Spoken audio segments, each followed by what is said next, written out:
এক পশলা বৃষ্টিতেই রাস্তায় জমেছে জল ঢুকেছে বাড়িতে।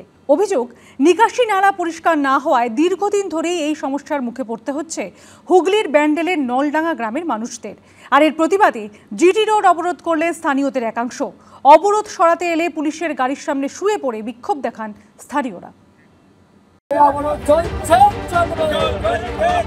পুলিশের গাড়ির সামনে শুয়ে প্রতিবাদ, রাস্তায় বেঞ্চ পেতে অবরোধ, দফায় দফায় স্লোগান, বিক্ষোভ।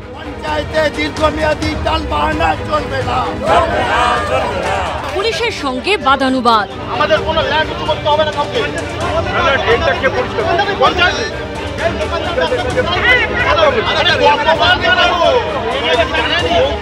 আমরা কি ডাইরেক্ট এখানে এসেছি?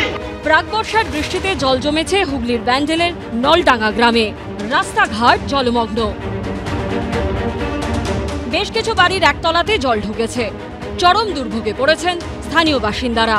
এই পরিস্থিতিতে নিকাশি নালা পরিষ্কারের দাবিতে সরব হয়েছে এলাকাবাসী। বুধবার দীর্ঘক্ষণ এভাবেই ব্যান্ডেলে ইএসআই হাসপাতালের কাছে জিটি রোড অবরোধ করেন গ্রামবাসীরা।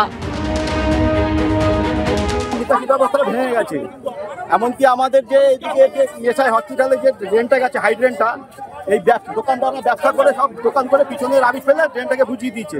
সেই হিসাবে আমাদের এখানে জলটা জমে যাচ্ছে, জলের ড্রেনের কোনো পরিষ্কার হচ্ছে না, তো যেতেই পারে না বাচ্চারা। সব সময় ঘরে জল ঢুকে থাকে, সামান্য বৃষ্টিতে ঘরে জল ভরে থাকে। আমরা বাচ্চা কাচ্চা নিয়ে খুবই অসুবিধা।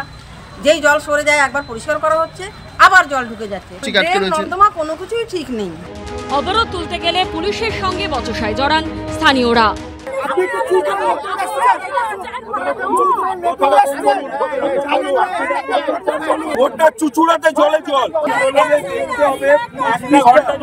বিক্ষোভের মুখে পড়ে জমা জলের মধ্য দিয়েই হাঁটতে হয় তৃণমূল পরিচালিত স্থানীয় কোদালিয়া 2 নম্বর গ্রাম পঞ্চায়েতের প্রধানকে। জেসিপি গাড়ি আনছি, এনে এগুলো ময়লাগুলো ফেলার চেষ্টা করছি, মানে একদম যাতে পরিষ্কার করা যায়। এগুলো সব তোলার ব্যবস্থা হবে, এগুলো সবই তুলতে হবে, কারণ এগুলোর জন্যই ট্রেনটা এই অবস্থা হয়েছে। জমা জলে দুর্ভোগ, ভোগান্তি।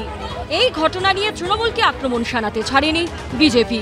তৃণমূল সরকার যখন ক্ষমতায় আসে, মানুষ আশা হয়তো নিকাশি ব্যবস্থার কোনো উন্নয়ন করবে, কোনোরকম উন্নয়ন হয়নি। উল্টো যেটা দেখা গেছে, পয়সার বিনিময়ে রাস্তার ধার দিয়ে বেশ কিছু তৃণমূল নেতারা দোকান বসিয়ে দিয়েছে, যার কারণে নিকাশি ব্যবস্থার আরও ভগ্নদশা তৈরি হয়ে গেছে।